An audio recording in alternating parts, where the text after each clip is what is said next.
Matapos ang pag-snap ni Shin na nagawa niyang masuntok si Thank You, ay ngayon na i-review na natin ang chapter 189 and 190 ng Sakamoto Days ay sa wakas, masasaksihan na natin ang susunod na mangyari sa ginawang pagsuntok ni Shin na kung saan ay dito na magsisimula ang matinding emosyonal at thrilling na labanan. Kaya naman this is Mr. Enrique at huwag na natin patagalin pa, let's go!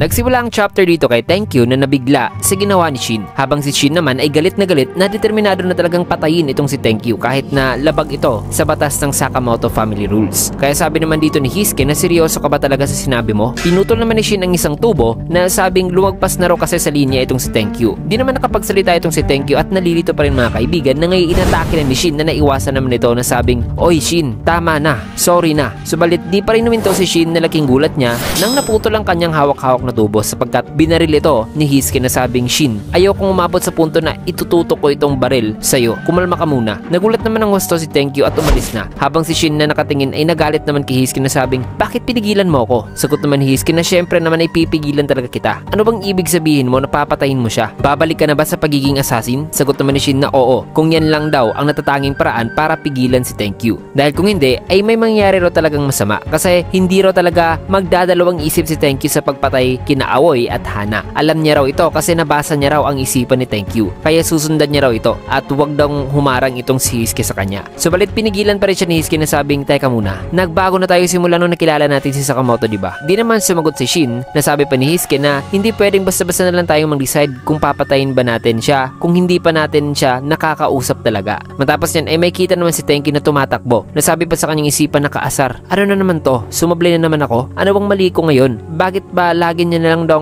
napapagalit ang mga tao?" Hindi raw niya talaga naiintindihan. At doon pa raw parang nag-ibang sitwasyon sa moment na inaakala niyang maging malapit na silang magkaibigan. Matapos niya, napasabi naman si Thank You sa kanyang sarili na teka, bakit nga ba gusto ko ng isang kaibigan? Maya-maya pa bigla namang lumabas sa pader itong sina Atari kasama ang dalawa pang mga guards. Nagulat naman si Thank You na sabing, "Anong problema?" Pinagalitan naman ni Hoshi si Atari na sabing, "Atari, di ba sinabihan na kita na may gas leak sa corridor pero nag-iyosi ka pa rin kanina?" Sagot naman ni Atari na mukhang malas lang daw talaga sila. Sagot naman ni Hoshi na hindi ito tungkol sa malas, sinadya mo lang talaga yon. Maya-maya pa napatingin naman si Atari kay Thank You. Kaya nagtaka naman dito si Thank You na sabi naman ni Atari na siya yon. Sagot naman ni Hoshi na huwag mong sabihin siya ang tinutukoy mong ang knight in shining armor mo. Nasagot naman ni Atari na time's up na, Miss Hoshi at Mr. Daikyo. Patawad. Mukhang nakasalubong na natin ang pinakamatinding kamalasan. Which is itong si Thank You mga kaibigan na walang kaalam-alam. Nagulat naman itong dalawa na sabi naman si Sipa ni Hoshi na itong lalaking to, Baraw, ang prinidik ni Atari na isang kamalasan. Kung kaya naghanda naman si Daikyo at sinabihan si Hoshi na dalhin na raw si Atari at lumayo na talaga rito. Nagulat naman si Hoshi na without wasting any time mga kaibigan ay mabilis nang sumugod si Daikyo at sinuntok si Thank You na nagpatagos dito sa glass window. Nasabi naman ni Thank You na, "Hoy, ano bang problema? Wala naman akong ginagawang masama." Sabi naman ni Hoshi kay Daikyo na, "Ano bang ginagawa mo?" Naghanda na naman si Daikyo ng isang matulis na brass knuckle na sabing kung ang lalaking to ay ang sinabi raw o ang itinutukoy raw ni Atari na mamamatay tao, then wala raw siyang magagawa kundi ay ang durugin na raw ito ngayon. Sabay dito na inatake muli ni Daikyo si Thank You na ngayon na paatras. Nang maya-maya pa ay nasuntok na naman ni Daikyo si Thank You kaya tumagos na naman sila sa glass window. Kasunod niyan ay nagawa pang masipa ni Daikyo si Thank You na hindi pa rin gumante. Nasabi naman si Sipa ni Daikyo na ano bang problema ng lalaking to? Ba't di siya gumagante? Na baka ay dahil daw sa hindi lang daw talaga ito bihasa sa close combat. Na sabi pa rito ni Daikyo na kaya ko to. Kung patuloy niya lang daw gagawin ito. Na nag-iisip pa sana si Daikyo ay napahinto naman siya nang binigyan siya ni Shin ng command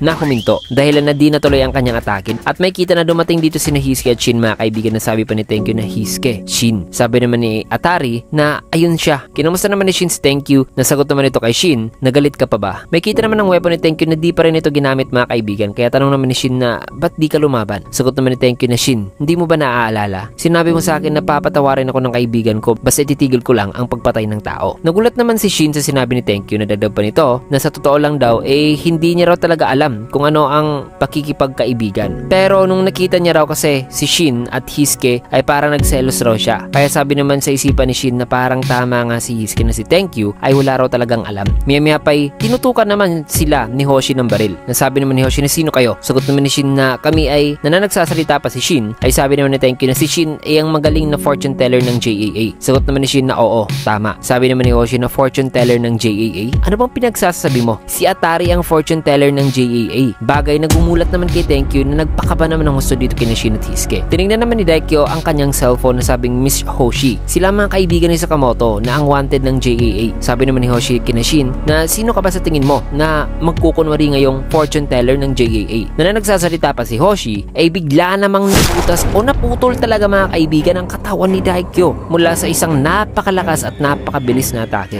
Bagay na gumulat sa kanila lahat na kung saan yung gumawa pala nun ay si Tenkyu mga kaibigan na sabing, oh, nakuha ko na. Nagsisinungaling ka lang pala, Shin. So pwede ko na pala kayong patayin lahat. Well, andali lang naman ito. Mga kaibigan pala kayo ni Taro Sakamoto. Nakakatakot naman. Pero bago muna yan, i-introduce ko muna kayo sa sponsor ng videong to na ang X-World. Isang play to earn app na kung saan ay pwede kang kumita sa pamamagitan lamang ng paglalaro ng mga paborito niyong games. Ang kailangan nyo lang gawin ay ang mag-ipon ng mga tinatawag na build tokens na matitrade mo into USDT at ma-withdraw using GCash, bank account at iba pa. At nakapag-withdraw na rin ako dito. At may maraming paraan dito para makapag-ipon ng build tokens. Una, itong pets na nakapag-generate ng mga build tokens at libre mo lang itong makukuha upon entering the app. You can also level up the pets by pairing the same pet. Pero kung gusto nyo namang mag-upgrade pa para mas marami pa kayong makuhang build tokens, ay pwede rin naman kayong mag-invest sa mga tinatawag na X-Sprite, mga NFT monsters na pwede nyo ring i-trade. Also, possible nyong mapa 10x ang inyong profit sa pamamagitan lang ng pagkompleto sa mga missions. At kung gusto nyo pang mag-invest, ay pwede kayong sumali sa kanilang coin mining system mga kaibigan o AI mining. Gaya nitong Bit Hero na tungkol sa AI games, Social Links na para sa content creation tools, FunGPT na isang intelligent AI chat. At marami pa silang mga AI agent dito mga kaibigan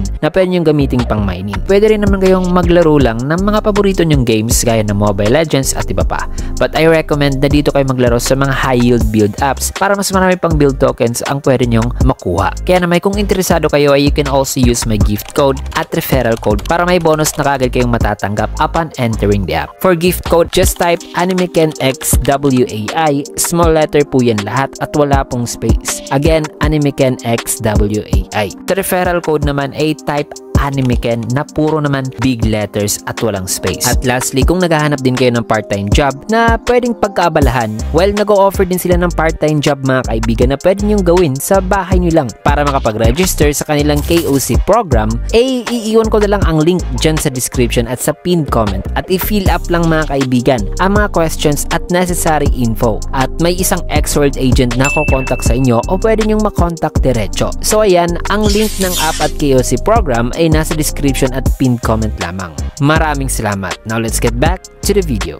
Napaliwanag naman si Shin na sabing, teka muna Tenkyu, ayaw naming lumaban sa'yo. Ngumiti lang naman si Tenkyu nang maya-maya pa'y ang araw mga kaibigan na nasa harap na ni Shin. Nabuti na lang ay naiwasan pa ni Shin ang atake, sabay sinuntok nito ang pana. Nasabi naman sa kanyang isipan na wala na akong choice dito. Maya-maya pa'y chinok naman ni Hisuke si Tenkyu na sabing, Tenkyu, sorry na, nagsinungaling kami sa'yo. Pag-usapan muna natin to. Sabalit kumuha pa rin si Tenkyu ng araw, kaya sabi naman ni Shin na Hisuke, lumayo ka. May kita naman na nilagay ni Tenkyu ang araw sa kanyang paa at itinapat ang pana dito sa kanyang likod na kung saan nakapwesto itong si Hisuke at naganda na para i-headshot si Hisuke mga kaibigan. Na buti na lang ay naiwasan pa rin ito ni Hisuke. Nag-alala naman dito si Shin kay Hisuke habang si Tenkyu ay tumalon naman at nilapitan itong lalaki na nagtataka sa kung anong komosyon raw ngayon ang nangyayari. Na sa isang iglap ay nasa gitna na ng pana ni Tenkyu itong lalaki at dito na hinila ni Tenkyu ang bowstring at gamit ito ay nahati niya mga kaibigan ang ulo ng lalaki upang matalsikan ngayon ng dugo ang muka o mata ni Shin. Sabay mabilis namang naganda si Tenkyu, tinatake si Shin na naiwasan ito. Kaya sabi naman si Sipa ni Tenkyu na naiwasan na naman niya. So si Shin daw siguro yung may ESP na kaibigan ni Sakamoto. Tinutukan naman ni Hisuke ng baril itong si Tenkyu na sabing, kumalma ka Tenkyu. Nasabi naman ni Tenkyu na wala na akong araw. Kung kaya't binaril na ni Hisuke si Tenkyu, sabalit ang bala ng baril ay sinalubong lang ni Tenkyu ng kanyang bowstring na sa kanyang pagbitaw ay bumalik patuloy ang bala dito kay Hisuke at natamaan pa ang kanyang dibdib. Nasabi sa kanyang isipan na ni-redirect daw ni Tenkyu ang bala gamit ang bowstring. Sabi naman ni Tenkyu na kahit ano raw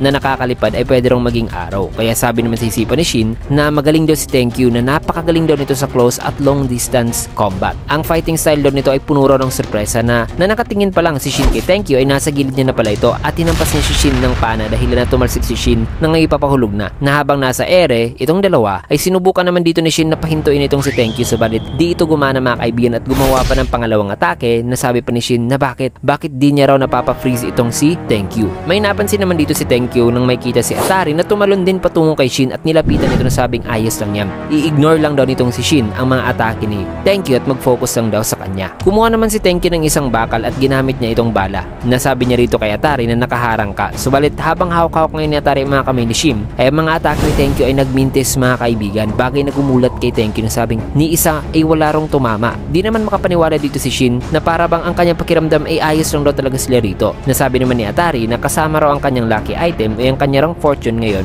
ay extraordinary na raw. Na ang lahat daw ng kanyang mga wish ay matutupad talaga. Sabay dito na sila bumagsak sa basurahan mga kaibigan na ayos lang sila. Nasabi pa ni Shin na bakit raw nito na nagsasalita pa si Shin ay kumuha naman si Atari ng plastic bag at nilagyan niya ng mga basura ang plastic bag na ito. Natanong pa ni Shin na mga pira-pirasong bakal, ano bang ginagawa mo? Sagot naman ni Atari na ang chances daw ng buhay na lumalabas sa mundo o lumilitaw ay 1 to the power of negative 40,000. May kita naman si Tenkyu mga kaibigan na naghahanda na naman. Subalit, shinake lang naman dito ni Atari ang plastic bag na puno ng mga pira-pirasong garbage metal. Nasabing equivalent daw ito sa chances ng paglagay ng parts ng isang relo dito sa bag na sa pamagitan ng pag-shake nito ay mariri-assemble daw ito sa loob ng bag. Natanong pa ni Shin na ano pang ginagawa mo, in which ay sabi naman ni Atari habang nililid ang kamay ni Shin mga kaibigan dito sa loob ng bag na sabing sa madaling salita ay napakaswerte daw talaga nila. In fact, astronomically lucky raw sila sapagkat ang nakuha ni Shin mula sa bag ay isang handgun mga kaibigan na nire-assemble ni Atari sa loob ng plastic bag na may laman ng mga metal scraps mga kaibigan sa pamagitan lamang ng pag-shake. In other words, ang impossible ay nagiging posible dahil sa swerte nitong si Atari.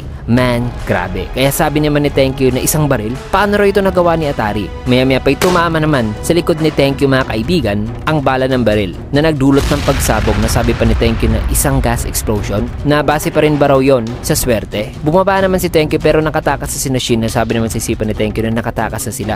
Ang galing. Napakatindi raw talaga ng fortune teller na yon. Na kung madudukot niya raw ito ay baka ay matutuwa raw talaga sa kanya si Kei Uzuki. So grabe mga kaibigan, napakatindi ng kanilang sagupaan at ngayon ay pansamantalang nakatakas si Shin. Pero hindi yan magtatagal mga kaibigan kasi patikim pa lang yan sa isang matinding labanan. Ngunit ang mga susunod na eksena ay malalaman lang natin o masasaksiyan natin sa susunod na ng mga chapter kasi dito natin datapusin yung video sa last panel na ito. Kaya naman kung nagustuhan yung video, kilikat a like, comment, follow, subscribe na rin for more videos like this. Maraming salamat and see you guys again on my next video.